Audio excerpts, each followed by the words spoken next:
தேவ சமாதானம் ஒருவர் எப்படி பெற்றுக்கொள்ள முடியும் அப்படின்னா, வசனத்துல நம்ம அநேக காரியங்களை சொல்ல முடியும். தேவ சமாதானம் பரிசுத்த ஆவியினால் கிடைக்கிறது. ஆவியின் கனிகள்ல ஒன்று சமாதானம்.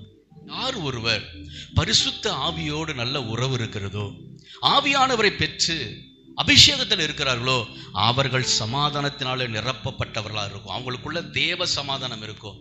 மனுஷிக சமாதானம் வேற, அது கொஞ்ச நேரம் இருக்கும், அடுத்த நாள் புலம்ப செய்யும். ஆனா தேவ சமாதானம் இருக்கு பாரு, அது எப்போதும் கர்த்தர் மேல நம்பிக்கை உடையதா இருக்கும். அல்லேலூயா. அப்ப பரிசுத்த ஆவியானவர் தான் சமாதானத்தை தருகிறார். அதனாலதான் நல்லா ஆவியில நிரம்பி அந்நிய பாஷை பேசுக. அப்ப ஆவியானவர் தான் அந்த தேவ சமாதானத்தை தருகிறார். ஆவியானவர் நம்மளோடு இல்லைன்னா தேவ சமாதானம் நமக்குள்ள இருக்காது. அல்லேலூயா. அப்ப பரிசுத்த ஆவினால் உண்டாகிற கனிகளில் ஒன்றுதான் சமாதானம். அதை நாம பெற்றுக்கொள்ள வேண்டும். சீஷர்கள் பாருங்க, ஏசப்பா கூட இருந்தாங்க. இந்த பாடுகள் பிரச்சனைகள்லாம் வரும்பொழுது எல்லாம் ஓடி ஒளிந்து கொண்டாங்க. ஆண்டவரை சிலுவையில் அடித்த பிறகு எல்லாம் பயந்து அவங்க தொழிலை பார்க்க போயிட்டாங்க. ஆனா பரிசுத்த ஆவி என்னைக்கு ஊற்றப்பட்டதோ அன்னைக்கு அவங்க இருதயத்துல ஒரு சமாதானம் நிரம்பினது. அல்லேலூயா.